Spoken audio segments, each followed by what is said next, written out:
दंश कल्याणी को धक्का देते हुए बोला, अच्छा बताना, हम अपनी एनिवर्सरी कब मनाएंगे? ये सुनकर कल्याणी कंफ्यूज हुई और बोली, एनिवर्सरी? जब हमारी शादी ही नहीं हुई तो किस बात की एनिवर्सरी? ये सुनकर दंश बोला, अरे तुमने ही तो मुझे अपना पति बनाया था। ये सुनकर कल्याणी उसे घूरते हुए बोली, अच्छा कब बनाया था? दंश उसके बालों को खींचते हुए बोला, भूल गई।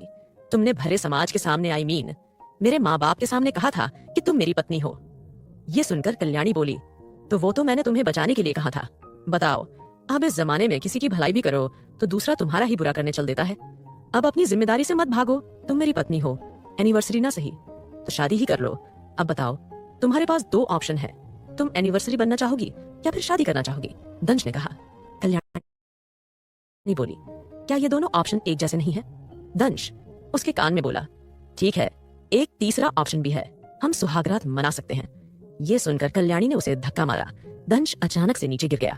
सभी का ध्यान दंश पर गया।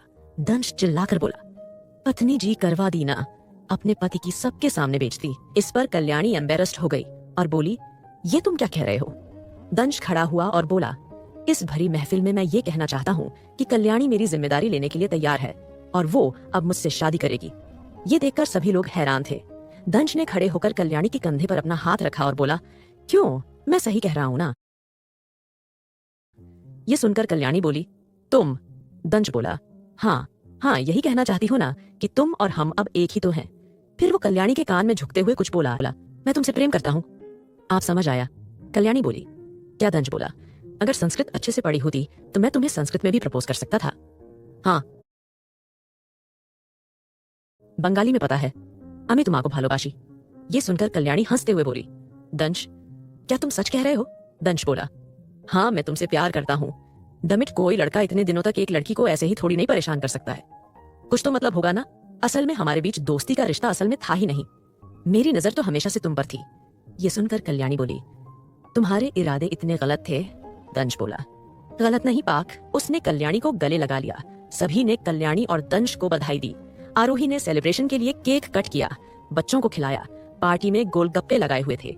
जब आरोही केक खिला रही थी तो वो अनिका और राजवीर जी को ढूंढ रही थी, मगर वो उसे कहीं नहीं दिखे। अद्विजय ने हंसते हुए एक और इशारा किया।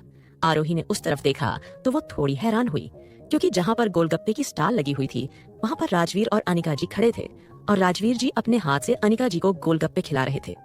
अनिका जी गोलगप्पे में थोड़ी ज्यादा मिर्च डालने के लिए नखरे कर रही थी, मगर राजवीर जी उन्हें कम ही मिर्च वाले गोलगप्पे खिला रहे थे। उन दोनों को इतने प्यार से एक दूसरे के साथ देखकर आरोही ने अपना कंधा अद्विजय के कंधे पर रखा और बोली, क्या हमारा फ्यूचर भी माँ बाप की तरह होगा? अद्विजय बोला, इससे भी ज्यादा बेटर। आरोही ने कहा, नहीं, मुझे ऐसा ही चाहिए। अद्विजय बोला, सोच लो, 50 साल की है माँ और उन्हें एक बेबी कैरी करना पड़ रहा है, तो सोच लो, क्या तुम भी 50 की होने तक मेरे लिए बच्चे पैदा करना चाहोगी? आरोही ने कहा, छी, बिल्कुल नहीं। आपके पास तो 2 बच्चे हैं, उनमें सब्र कीजिए। अद्विजय बोला, तुम मुझे जितना दोगी मेरा लालच इतना ही बढ़ता जाएगा। ये कहकर अद्विजय ने आरोही की उंगली को केक खाते हुए काट लिया। आरोही ने कहा, आपने ये क्या किया? इस पर केक लगा हुआ था, वो टेस्ट कर रहा था। अद्विजय बोला। आरोही ने कहा, आप भी ना कुछ नहीं देखते। अद्विजय बोला, क्या मुझे अधिविजय रावत को कुछ देखने की जरूरत है? आरोही ने कहा, नहीं, आपको तो कुछ भी देखने की जरूरत नहीं है, आपको बस मेरी आंखों में देखने की जरूरत है। आरोही ने ये कहते ही बाहें अद्विजय के गले में डाली। गर्वित की नजर आरोही और अद्विजय पर थी। धानी बोली, गर्वित, अपनी आंखें बंद कर लो, तुम्हें ऐसा कुछ नहीं देखना चाहिए।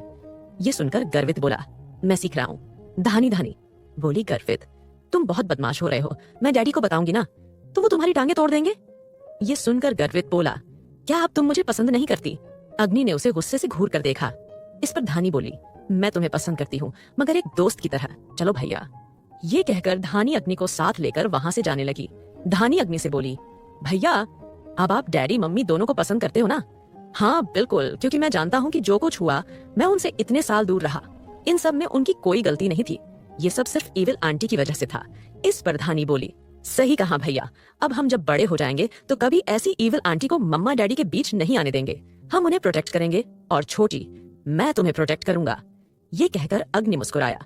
सौम्या भी उसी पार्टी में मौजूद थी, वो उदास नजर आ रही थी। मृत्युंजय अगले दिनों से अपने साथ अनाथ आश्रम लेकर गया। वहां पर उन दोनों ने काफी बच्चों को देखा। जब वो अनाथ आश्रम की स्टाफ से मिले तो सौम्या ने एक फीमेल स्टाफ के गोद में एक छोटी सी बच्चे को देखा जो कि चुप ही नहीं हो रहा था। सौम्या ने उसे बच्चे को गोद में लिया और उसे चुप करते हुए बोली, क्या ये आपका बच्चा है? ये सुनकर वो स्टाफ बोली, अरे नहीं मैडम, मेरा बच्चा नहीं है। पता नहीं कैसे बेदर्द माँ बाप आते हैं जो छोटे छोटे बच्चों को भी छोड़ जाते हैं। 3 दिन की है ये, मगर इस बार इसकी माँ बाप की गलती नहीं है। दोनों की ही एक्सीडेंट में मौत हो गई और अब बेचारे के सर से माँ बाप का साया तक हट गया। ये सुनकर सौम्या ने उसे प्यार से देखा और बोली, कैसी किस्मत है ना इसकी। ये सुनकर वो औरत बोली, हाँ मैडम, अब तो हम बस यही उम्मीद करेंगे कि कोई अच्छे कपल आकर इस बेचारे बच्चे को अपना ले। ये सुनकर सौम्या के मन में आया कि वो खुद उस बच्चे को अपना ले, मगर वो मृत्युंजय से बिना पूछे ऐसा कुछ काम नहीं करना चाहती थी। मृत्युंजय उसके पीछे आया और उसने सौम्या के कंधे पर हाथ रखते हुए कहा, लाओ इसे हमें दो। मृत्युंजय ने उस बच्ची को सौम्या की गोद से अपनी गोद में लिया। वो बच्ची थोड़ी ही देर में मृत्युंजय की गोद में आकर खेलने लगा। उसने मृत्युंजय की उंगली को पकड़ा और उसे अपने मुंह में देने लगा। ये देखकर सौम्या मुस्कुराई। अचानक मृत्युंजय बोला, क्या तुम इसकी माँ बनना चाहोगी? ये सुनकर सौम्या थोड़ी शॉक हुई। मृत्युंजय बोला, बताओ सौम्या, क्या हम इसे अडॉप्ट कर सकते हैं? ये सुनकर सौम्या फिर से हैरान दिखाई दी और आखिर में उस सब समझ आया और उसने कहा, क्या आप सच में बच्चा अडॉप्ट करना चाहते हैं? मृत्युंजय बोला, हाँ बिल्कुल, ये मेरी गलती है और इस गलती के ठीक होने की गुंजाइश भी नहीं है, मगर मैं जो कर सकता हूँ वो मैं कर रहा हूँ। प्लीज मुझे माफ कर दो। ये सुनकर सौम्या बोली, नहीं मृत्युंजय, आपने जो किया उसमें मेरा कंसर्न था और मुझे कोई दिक्कत नहीं है। मैं अपना प्यार, अपनी ममता इस बच्ची पर भी लुटा सकती हूँ। ये कहकर उसने प्यार से उस बच्ची के छोटे छोटे बालों में हाथ फेरा। कुछ लीगल फॉर्मेलिटी को पूरा करने के बाद सौम्या और मृत्युंजय उसी दिन उस बच्ची को अपने घर लेकर आ गए। सौम्या ने घर आने से पहले एक्साइटेड होकर सारी बातें आरोही को बताई। आरोही भी सौम्या के लिए काफी खुश हुई। मिष्टी तो भागकर अपने भाई के घर में गई और उसने आरोही की मदद लेकर सौम्या और मृत्युंजय के स्वागत के लिए घर को फूलों से सजवाया। जब मृत्युंजय और सौम्या अंदर आए तो उसने उन पर गुलाब की पंखुड़ियों की बरसात की, रास्ते में फूलों को बिछा दिया और साथ में एक थाली में लाल कलर लेकर उस पर बच्ची के पैरों के छाप लिए। सब कुछ रिचुअल करते हुए मिष्टी काफी ज्यादा खुश नजर आ रही थी। उसने जल्दी से बच्ची को अपनी गोद में लिया और वो उसके साथ खेलने लगी। राज ने जब रावत जिला में मिष्टी को नहीं देखा तो वो भी मृत्युंजय के घर चला गया।